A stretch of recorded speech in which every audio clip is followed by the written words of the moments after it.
तो hello class 10 के प्यारे से बच्चों, मैं आ गया हूं आपका अपना डॉक्टर रवि भैया और मैं अपने जादुई ऐनक लगा करके तैयार हूं आपको मास्टर करने में आपकी कंप्लीट 10 साइंस को और बहुत बहुत बहुत छोटे से समय के अंदर। तो भाई ये जादुई चश्मा क्यों है? क्योंकि इससे ना बोर्ड के सारे क्वेश्चन दिख जाते हैं कि क्या इंपॉर्टेंट है और क्या इंपॉर्टेंट नहीं है। और अब सबसे इंपॉर्टेंट चीज ये कि मैं जानता हूं भाई साहब तूने मेहनत नहीं करी है, कि कोई भी रीजन हो सकता है, बाकी लोग समझे ना समझे लेकिन तेरे रवि भैया जरूर समझेंगे। मैं जानता हूं तुझे इस समय पर यानी कि लास्ट मोमेंट पर कुछ ऐसी चीज की जरूरत है कि तेरा पेपर भी हो जाए और जल्दी काम भी हो जाए। तो फटाफट से स्टार्ट करते हैं हमारा। हम लोग आज बात करेंगे हेरिडिटी चैप्टर की, यानी कि how to master heredity chapter class 10। सबसे पहले हम लोग एक एक करके बात करते हैं। सबसे पहले आ जाइए भाई साहब, हेरिडिटी का मतलब क्या होता है? तो बेटा हेरिडिटी का मतलब होता है पेरेंट्स के कैरेक्टरिस्टिक बच्चों के अंदर ट्रांसफर होना, यानी कि जो आपके पेरेंट के कैरेक्टर हैं वो आपके अंदर ट्रांसफर हो गए। ठीक है, आपकी शक्ल सूरत, आपका बोलना, आपका नेचर, उन सब चीज को बोलते हैं हेरिडिटी। लेकिन अगर मैं आपसे ये बोलूं कि भाई उसकी कंप्लीट स्टडी बताओ, तो उसकी कंप्लीट स्टडी को हम लोग बोलते हैं इनहेरिटेंस। डिफाइन समझ में आ गया ना? इस समय पर ऐसी चीज दे रहा हूं कि भाई अगर थोड़ी सी भी चीज आती होगी ना तो पेपर में कुछ लिख पाएगा, कुछ अच्छे नंबर आ पाएंगे। तो हेरिडिटी का मतलब क्या हुआ कि पेरेंट्स के कैरेक्टर बच्चों के अंदर ट्रांसफर हो गए, उसे हमने बोला हेरिडिटी। नेक्स्ट आते हैं ट्रेड्स। अब ये ट्रांसफर हो रहे किसके थ्रू? भैया जीन्स के थ्रू। पेरेंट्स से जीन्स आया आपके पास, पेरेंट्स से जो जीन्स आया वो कलर का था तो आपके अंदर कलर सिमिलर हो गया। इतनी सी बात आपसे बोल रहा है। उसके बाद अगर हम बात कर रहे हैं जीन्स जो आ रहे हैं वो कहां लोकेटेड होते हैं भाई साहब? क्रोमोसोम पर। और हर एक क्रोमोसोम का अगर मैं पेयर की बात करूं तो 23 पेयर्स ऑफ क्रोमोसोम्स होते हैं। क्या इतना क्लियर है? तो सबसे पहले हमने क्या पढ़ा? हमने पढ़ा कि भाई हेरिडिटी क्या होता है, पेरेंट्स के कैरेक्टर बच्चों में ट्रांसफर हो रहे हैं, उसे बोला गया हेरिडिटी। अब वो जो ट्रांसफर हो रहे हैं वो हो रहे हैं जीन्स की वजह से। और जीन्स कहां प्रेजेंट होते हैं? क्रोमोसोम में। क्रोमोसोम के कितने पेयर होते हैं? 23 पेयर्स ऑफ क्रोमोसोम होते हैं हर एक ह्यूमन बीइंग के अंदर। क्या इतना क्लियर है? अब यही रिस्पॉन्सिबल होते हैं आपकी हाइट के लिए, आई कलर के लिए, ब्लड ग्रुप के लिए। तो याद रखना, देखो बच्चों, ट्रेड्स आए जीन्स से, जीन्स आए क्रोमोसोम, क्रोमोसोम आए पेरेंट से बच्चे में। तो ये चीजें आपको याद रखनी है। आगे चलते हैं भैया। आगे हमारे पास एक साइंटिस्ट आते हैं जिन्होंने इन सब चीजों की बहुत अच्छे से स्टडी करी और स्टडी करने के बाद उन्होंने बताया कि हां कुछ चीज तो है जो पेरेंट से बच्चों में ट्रांसफर हो रही है। अब इनका नाम क्या था? सोचो सोचो, नाम था ग्रेगर जॉन मेंडल। अब इन्होंने एक्सपेरिमेंट के लिए क्या किसी ह्यूमन बीइंग को चुना? भैया निपट लेते, क्योंकि उन्हें एक एक्सपेरिमेंट करने में 70 से 80 साल लगता। बच्चा है, फिर उसके बच्चे आएंगे, फिर वो बड़े होंगे, फिर उनकी जनरेशन आएगी। निपट लेते जॉन भैया तो हमारे ग्रेगर जॉन मेंडल तो निपट लेते। लेकिन इसी चीज से बचने के लिए उन्होंने इस्तेमाल करा गार्डन पी प्लांट का, जिसका साइंटिफिक नेम होता है पाइसम सटाइवम। अब बात करते हैं, इन्होंने स्टार्ट किया भैया टॉल और शॉर्ट प्लांट से। इन्होंने कहा एक काम करते हैं, अगर मैं देख रहा हूं मेरे पास दो पेरेंट्स हैं, एक मदर और एक फादर, एक की हाइट बड़ी एक की हाइट छोटी, तो जब क्रॉस हो रहा है, फर्टिलाइजेशन हो रहा है, तो बच्चे की हाइट कभी बड़ी तो कभी छोटी क्यों आ रही है? उसके पीछे का रीजन क्या है? इनके दिमाग में कुछ ऐसे प्रश्न थे। तो उन्हीं प्रश्नों के उत्तर को निकालने के लिए इन्होंने क्या करा? यहां पर इन्होंने टॉल पी प्लांट को शॉर्ट के साथ क्रॉस करा दिया। अब बात आती कि सर इन्होंने पी प्लांट को यानी कि पाइसम सटाइवम को क्यों चूज करा? तो ये वाला क्वेश्चन भी आपको बोर्ड के अंदर देखने को मिल जाता है बच्चा पार्टी, और इसका बड़ा सिंपल सा आंसर है, मैं आपको बता दूं। नंबर 1, रिजल्ट बहुत जल्दी मिल रहे थे।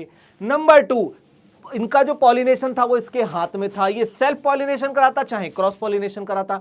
और नंबर 3, जब स्टडी जल्दी जल्दी हो रही थी तो ये डिफरेंट कैरेक्टरिस्टिक्स को भी उसमें कंसिडर कर पा रहा था। याद रखना। अब इसके बाद इन्होंने क्या करा? प्योर ब्रीड प्लांट लिया। अब ये प्योर ब्रीड आ रहा है सर, इसका मतलब क्या होता है भाई? देख, जब टॉल होता है ना, टॉल को रिप्रेजेंट करते हैं कैपिटल टी से और शॉर्ट को रिप्रेजेंट करते हैं स्मॉल टी से। ये मत सोचना कि अगर येलो कलर डोमिनेंट है तो आपने येलो को कैपिटल वाई और अगर ग्रीन कलर रेसेसिव है तो आपने स्मॉल जी। नहीं, अगर कोई भी किसी भी, देखो डोमिनेंट और रेसेसिव होता क्या है पहले तो वो समझो। आपकी क्लास होगी 40 बच्चों की, 40 क्लास की बच्चों में, 40 बच्चों की क्लास में कोई एक बच्चा ऐसा जरूर होगा जो सब पर अपना हुकूमत जमाता होगा, सब पे अपनी हुकूमत जमाता होगा, उसे बोलते हैं डोमिनेंट नेचर। इसका मतलब अगर कोई भी ऐसा कैरेक्टर जो आपकी जनरेशन में आकर रिप्रेजेंट हो रहा है, बाकी लोग उसे आसानी से देख पा रहे हैं, तो उसे हम लोग बोलते हैं डोमिनेंट। तो वहीं कुछ ऐसे कैरेक्टर जो छुप जाते हैं, दब्बू बने बैठते हैं क्लास के अंदर, उन्हें बोलते हैं रिसेसिव। तो जो डोमिनेंट होता है ना बच्चों, उसे दिखाते हैं कैपिटल लेटर से, और जो रिसेसिव होता है उसे दिखाते हैं स्मॉल लेटर से। सिंपल सी चीज। अब आगे चलते हैं तो देखिए इन्होंने क्या करा, डोमिनेंट और रिसेसिव का आपस में कराया क्रॉस कराया। तो उन्होंने क्या करा, फादर ऑफ जेनेटिक्स उन्हें बोला गया, क्योंकि उन्होंने इसके बारे में कंप्लीट स्टडी करी थी। याद रखना इंपॉर्टेंट है पेपर के पॉइंट ऑफ व्यू से। मैं फिर बता रहा हूं, यहां आपको सारा कुछ नहीं मिलेगा, लेकिन वो मिलेगा जो पेपर में आना है, और लास्ट मोमेंट पर उसी की तो जरूरत होती है बेटा। नेक्स्ट इसके बाद इन्होंने क्या करा, इन्होंने देखा कि भैया जो डोमिनेंट ट्रेट है वो अपने आप को एक्सप्रेस कर रहे हैं मस्त एकदम। कहीं भी अगर कैपिटल टी आ गया तो प्लांट टॉल हो जा रहा है, ये उन्होंने बताया। साथ में उन्होंने बताया कि रेसेसिव ट्रेट अपने आप को सिर्फ तभी रिप्रेजेंट कर सकता है जब दोनों के दोनों स्मॉल टी हो। कहने का मतलब अगर एक भी डोमिनेंट बच्चा क्लास में आ गया तो वो अपनी हुकूमत जमाएगा। अब अगर आप उस पूरे क्लास के अंदर से उस डोमिनेंट बच्चे को उठा करके बाहर फेंक दो और सारे के सारे वो वाले बच्चे रखो जो रिसेसिव थे, जो दब्बू वाले थे, तो क्या होगा, वो अपने आप को रिप्रेजेंट करेंगे। सिंपल सी चीज है। तो इसका मतलब जब भी प्लांट शॉर्ट हुआ तो इसका मतलब दोनों के दोनों जो जीन्स थे वो कैसे थे, सेम थे। लेकिन अगर प्लांट टॉल हुआ तो एक कैपिटल टी उसमें मौजूद था, याद रखना। आगे चलते हैं। ये क्रॉस आपने देख ही लिया। देखो कैपिटल टी को कैपिटल टी स्मॉल टी से क्रॉस करा है तो टॉल और शॉर्ट दोनों बन गए। सारी चीज यहां पर मिल गई। ठीक है, चलिए आगे चलते हैं। नेक्स्ट हमारे पास क्या आता है, याद रखना, ये डोमिनेंट हाइट्स रिसेसिव, मैंने बता दिया आपको ऑलरेडी। एक भी बच्चा डोमिनेंट क्लास में आकर बैठ गया तो बाकी बच्चों की हालत खराब कर देगा, याद रखना इस चीज के लिए। देखो बच्चा पार्टी, नेक्स्ट आपसे कहता है हमारे पास एक होता है जीनोटाइप, एक होता है फिनोटाइप। बड़ा इंपॉर्टेंट है, सुन लो। कभी कभी डिफाइन आ जाता है, और अगर डिफाइन नहीं भी आता तो जब आप क्रॉस करवाते हैं ना तो उस क्रॉस में आपको इसकी वैल्यू रखनी ही पड़ती है। तो बेटा जीनोटाइप का मतलब होता है जीन्स की अपीयरेंस, और फिनोटाइप का मतलब होता है फिजिकल अपीयरेंस। आप इस समय मुझे देख करके मेरी हाइट, मेरे कलर और मेरे फीचर्स के बारे में जो भी बता पा रहे हो वो सब फिनोटाइप है। लेकिन अगर आप मेरी बॉडी के अंदर जीनोटाइप के अंदर देखो, मतलब जीन्स के अंदर देखोगे कि मेरे जो कलर है उसके पीछे के कौन से जीन्स रिप्रेजेंट है, मेरी जो हाइट है उसके पीछे कौन से जीन्स रिप्रेजेंट है, तो ऐसी कंडीशन को हम लोग बोलते हैं जीनोटाइप। समझ में आया? एक बार मोटा मोटी अपने दिमाग में इस चीज को बिठा लो, बस एक बार समझ में आ गई ना चीज, ना क्लियर है, मामला सेट एकदम, कोई दिक्कत और आपत्ति होने वाली नहीं है। तो भाई देखो, जीनोटाइप जीन्स की जीन्स कॉम्बिनेशन लिखा है, मतलब जीन्स की अपीयरेंस बेसिकली अगर मैं बात करता हूं। देखो बच्चा पार्टी, समझ के देखो, कैपिटल टी प्लांट टॉल बनेगा, लेकिन जीन्स कैसे हैं, कैपिटल टी और कैपिटल टी। फिर है capital T small T, plant अब भी टॉल बनेगा क्योंकि एक डोमिनेंट है, लेकिन स्टिल जीन्स की जो अपीयरेंस है वो एक है हमारे पास डोमिनेंट और एक है हमारे पास रिसेसिव। और दूसरा देखो, तीसरा देखो, स्मॉल टी प्लांट अब शॉर्ट बनेगा। क्यों क्यों क्यों? क्योंकि आपने डोमिनेंट वाले कैरेक्टर को उठा करके बाहर फेंक दिया। समझ में आ गया? लेकिन अगर फिनोटाइप की बात की जाए, फिनोटाइप का मतलब अभी समझा मैंने। फिनोटाइप का मतलब क्या होता है? फिनोटाइप मतलब फिजिकल अपीयरेंस, कैसा दिख रहा है, आंखों से कैसा दिख रहा है। कैपिटल टी कोई फर्क नहीं पड़ता है तो टॉल ना, कैपिटल टी स्मॉल टी कोई फर्क नहीं पड़ता है तो टॉल ना, स्मॉल टी कोई फर्क नहीं पड़ता है तो शॉर्ट ना, तो आंखों से दिख कैसा रहा है, अभी समझ में आ गया? ये देखिए, तो यहां पर जब इन्होंने रेशो निकाला, ये F1 जनरेशन का आपके सामने जो आप देख सकते हैं, तो यहां पर आपको देखने को मिला फिनोटिपिक रेशो 3:1, उसके अलावा जीनोटिपिक रेशो हमारे पास 1:2:1। ये F1 क्रॉस का सेल्फिंग है जो आप F2 जनरेशन के अंदर पढ़ते हैं। सिंपल सी चीज, कंफ्यूज नहीं होना है। मैं यहां पर आपको सिंपल एक शॉर्ट तरीके से चैप्टर को समझाने आया हूं। हम लोग पूरे चैप्टर का ग्रंथ नहीं समझ रहे। अगर कोई बच्चा ऐसा बैठा हुआ है जिसने अब तक नोटबुक को खोल के नहीं देखा, उसके लिए लेक्चर वरदान साबित होगा, गारंटी की बात है। ये देखिए बच्चा, ये याद रख लो आप लोग, 2 से 3 मार्क्स आपके गारंटी आ जाएंगे। नेक्स्ट हम चलते हैं आगे की तरफ। नेक्स्ट कंडीशन पूछते हैं वेरिएशन। अब वेरिएशन का मतलब होता है भाई चेंज। वेरिएशन का मतलब क्या होता है बेटा?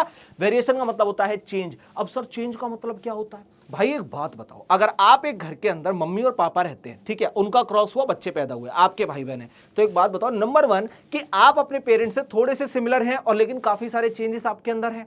एग्जैक्टली कॉपी तो नहीं है ना आप लोग, मतलब कुछ तो चेंज होते हैं, क्योंकि 50% कैरेक्टरिस्टिक फादर की तरफ से, 50 मदर की तरफ से मिलकर के आपको 100% मिला है। तो इसका मतलब वो जो चेंजेस है ना, उसे बोलते हैं वेरिएशन। तो वहीं पर आपके जो भाई बहन होते हैं ना, उनके भी आपस में चेंजेस ही तो होते हैं। भाई अलग दिख रहा है, बहन अलग दिख रही है, सबके सब अलग अलग दिख रहे हैं, जबकि एक ही माँ बाप के बच्चे हैं सारे के सारे। तो इस कंडीशन को बोलते हैं वेरिएशन। क्लियर है? जैसा कि आप यहां पर देख सकते हैं, मस्त एकदम जीव जंतु बने हुए, लेकिन आप जीव जंतु नहीं है, आप ह्यूमन बीइंग हैं। समझिए इस बात के लिए आप लोग, ठीक है, ये समझ में आया। अब यहां पर जो होता है ना, हमारे पास कुछ होते हैं एनवायरमेंटल चेंजेस। अगर हम लोग बात करें जैसे कैसे सेक्सुअल रिप्रोडक्शन, डीएनए कॉपिंग एरर, तो ये सारी की सारी चीजें हमारे पास क्या होती है, कुछ इंपॉर्टेंट टर्म होते हैं, बस याद रखो आप लोग, ठीक है। चलिए, 1 liner for exam, variation increase the chance of survival of the species. इसका मतलब क्या है बेटा? वेरिएशन का मतलब होता है चेंज, और चेंज होता है अच्छे के लिए, कभी कभी बुरे के लिए भी, लेकिन मोस्ट ऑफ द टाइम अच्छे के लिए। फॉर एग्जाम्पल, जैसे आप लोग हैं, आप लोग जब क्लास 6 में थे, 7th में थे, तो वहां पर आपको ना पढ़ाई बड़ी टफ लगती होगी कि सर क्लास 10th के अंदर आ जाएंगे तो कैसे पढ़ा जाएगा, बहुत ज्यादा दिक्कत होती है। लेकिन अब क्लास 10th के अंदर आए, धीरे धीरे धीरे धीरे धीरे आपने अपने ब्रेन को चेंज किया, आप पढ़ने लग गए, आप समझदार बच्चे बन गए। तो अच्छे के लिए चेंज हुआ ना, वही कह रहा है। तो क्या होता है, सर्वाइवल ऑफ द फिटेस्ट, आपको याद आ रहा होगा, डार्विन भैया ने बोला था ये, ठीक है। आपको क्यों याद आएगा, लेकिन लाइन कहीं ना कहीं सुनी होगी। तो ये वही कहना चाह रहा है कि सर्वाइवल के चांस बहुत ज्यादा बढ़ जाते हैं। सर्वाइवल के चांस बहुत ज्यादा क्यों बढ़ते हैं, क्योंकि देखिए जब आपके अंदर चेंजेस आ गए तो अब आपकी बॉडी ना अडेप्ट करने लग गई अपने आसपास की सिचुएशन को। अगर मान लो कोई व्यक्ति गर्म जगह पे रहता है